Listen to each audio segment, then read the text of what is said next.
Alright, today is the day when I finally have time to make some videos and some reviews of recent events. So today I would like to tell you a little bit about the experience of racing Gravel Locos in Hico, Texas. This race was in May of this year, May 14th, 2022. And this was the second edition of this race. Last year, um, somehow the owner of the race, Fabian, was able to secure all the top dogs in gravel cycling, including Lawrence Tandem, the Dutch Mafia people, uh, Tyler Pierce, Dylan Johnson. All of them went to race that race and made some cool videos, which I watched a bunch of times, and I decided, hey, why not to travel to Texas and test myself in this 100-mile race, which actually ended up being 110. And I can tell you those last 10 miles were really hard, and I wish that race would have been 100-mile, but it wasn't. So it was 110, 10 mile, and it did include the three Bs, the famous. The famous 3Bs hills that are three in a row, and also included the Loco, the pretty steep hill, which I actually rode. I don't think I realized that that was it, and I actually rode this one. And 3Bs I was able to ride, I think, one and a half, and then I just walked, as pretty much everybody else who was riding next to me at that time. So we, as far as logistics, it was me, Daniel, my sister Olga, and her husband Alex. We rented Airbnb. I think it was 20 miles from Hico. Hico is a very, very small town.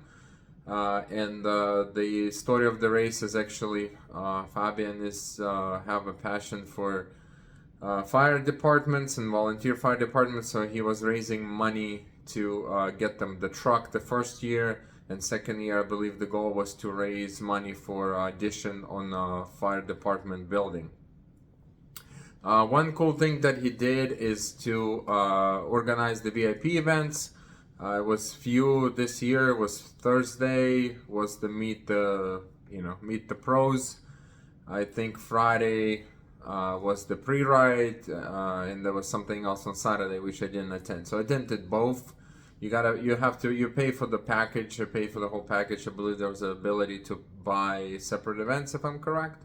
And this year Fabian had the a lady that she was kind of like the go-to person that she was emailing and responding to questions if anyone had any questions. So like I said, Hico is a pretty small town, so we had to get the Airbnb pretty close. So this part of Texas very rural. Therefore, there's really no traffic. Average speed, actually, believe was 70 or 75 miles is the legal speed on those roads, and everybody were driving 90 to 95 without any problem, because I haven't seen a cop, all that time that we were there. Neither really many, cars on those roads. So it was very good this way. So I was I think I was pretty ready for the race, for as far as I could have been ready. I had a good strategy as far as nutrition goes, and I had a good strategy as far as pacing. What you watch enough Lionel Sanders videos, and you learn a couple things about when you go too hard and then you walk. So it was actually the video before race I watched a video of his where he was saying that he was telling himself to stay within himself, and pretty much all the race I was telling myself to stay within myself and race my own race and not to race anyone else's race. So there were a few routes this year. There was 30, 60, 100, and 150, which called La Loco, or La Grande.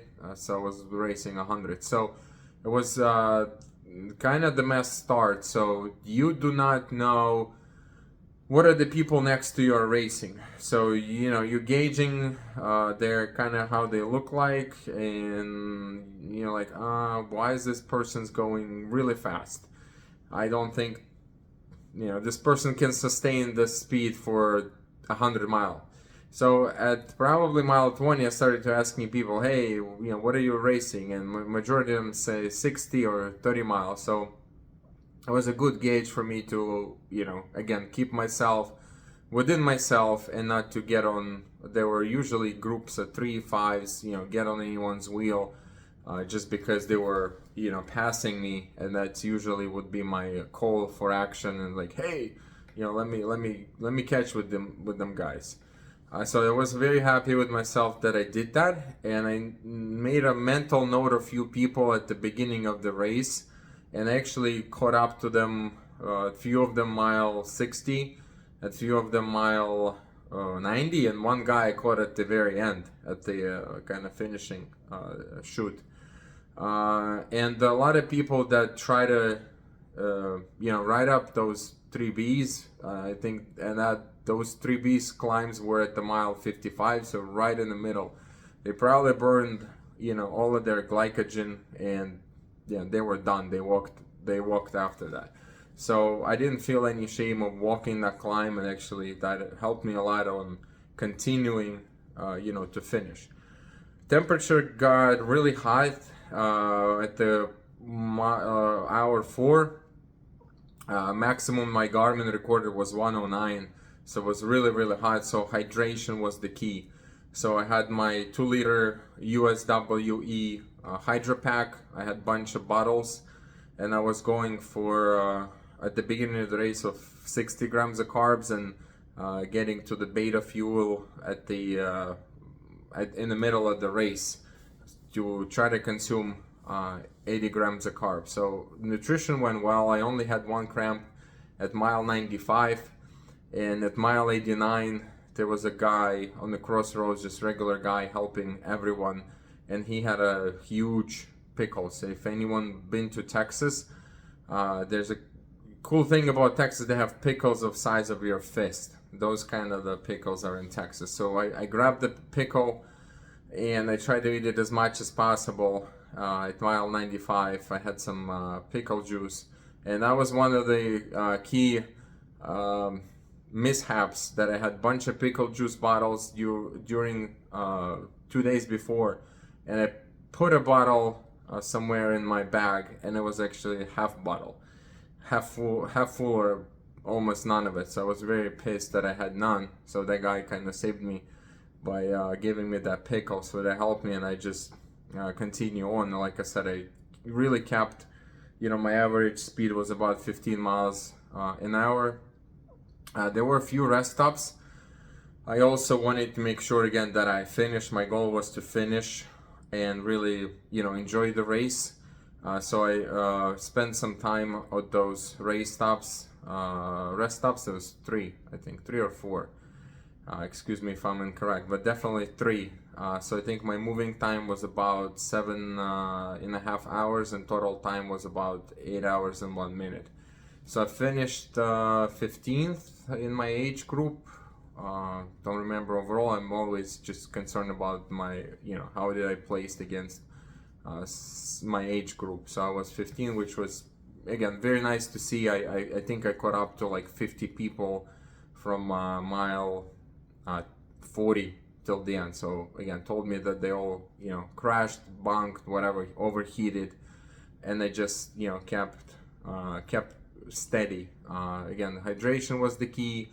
Pouring water on my head was the key, just to keep the core temperature down. We rode in couple. There were a couple of groups at the end that we rode with. We had the similar pace, so that helped a little bit. Race stations were pretty packed. They were pretty, full with stuff. Again, I was counting on myself being self-sufficient, so I really just used, just used their water. That's about it. Race was a very nice race. Couple of things about the VIP events. At the first one, I wish, Fabian. It has nothing to do with Fabian, but I wish that some of the pros would be more engaging. Had a nice chat with Tyler Pierce, who's the vegan cyclist. Very nice guy. We talked a little bit. Was able to talk to Lawrence Tandem, but many others were just very reserved. If I could wish for one thing, that they understand that we paid the money to really socialize with them, have a chat, and not just to stare at them. I could stare at them at their pictures all day long, but a lot of people traveled far just to have a conversation, right? So if you're there, just engage with others. And of course, the race was saddened by the killing of Mo Williams, the pro cyclist woman that was killed day before, or 2 days before the event. So that morning, a lot of things changed. The speech that Fabian wanted to give really changed. That was, a lot of people were touched deeply, by her death. As far as river crossing, we really crossed just one river at the beginning of the race, which was neutralized. So everybody rode as a peloton, crossed the river. There was a moment of silence. As a VIP, you get to start close, but I had it's what it seemed like on the flats. Maybe my tire pressure was a little bit lower, and I had the Panaracer Gravel King SK Plus tire. So talk about the had zero mechanicals, zero puncture, so that was great. So I would attribute that to good tires from Panaracer. But they are slower, right? So they're bulkier, but they're slower than more other faster tires. So I was really struggling on the flat, especially on the pavement. I think overall there was probably about 20% pavement and 80% gravel. Gravel was very fast, very packed. So probably next year, if someone's riding, you do not need that thick of a tire, in my opinion. But if you just want to finish, you don't want to deal with the headaches of having puncture, I would definitely suggest the Panaracer SK Plus. I did a lot of threshold work and anaerobic work. So it was, even though it was heavier than most of them, I was gaining a lot on the climbs, but losing on the flats. So I lost some of the positioning that I had at the beginning. So I didn't catch the moment of silence. I think when the moment of silence was done, this is when race started, and I just arrived at that river crossing, and we crossed it for fun the day before when we did the pre-ride. That kind of helped. That was good to get an idea of what's going on that on the road. There's no markings at all, so you have to be good with your GPS. There was only one spot where I wasn't sure. GPS was showing a little bit different than another person told me. Things got to that woman, I don't know her name. She said no, this way. So I continued with her, and it was the right call. So there was only one tricky spot. So overall, very dynamic race, very fast, I would say, well organized. It's a little different with with the VIP events that Fabian put together. Very cool thing that he did is he hired the food truck that looked like a fire truck, but it was actually the food truck. So when that truck came, I personally thought that this is the truck that they bought last year, and they were showing off the efforts of the fundraiser. But it was a food truck, so they were cooking pizza. Right there, we all ate, fresh pizza. The truck had Ukrainian flag, so that was very, very touching, given the fact that the war just beginning at that time, early May. So it was very touchy to see that that the people in Texas supported Ukraine, and actually I finished with with the little Ukrainian flag at the end. Got a lot of cheering for that. So that's again nice to see that people were educated about the events that was happening in Ukraine and they support it. So thanks Fabian for that, or whoever put that flag up. That meant a lot. I don't know if there were any Ukrainians in the race. This year was a lot more people, I believe close to 1,500 total participants. So it was a good, good atmosphere, good energy. So I would definitely, recommend to anyone that is looking to get into gravel racing.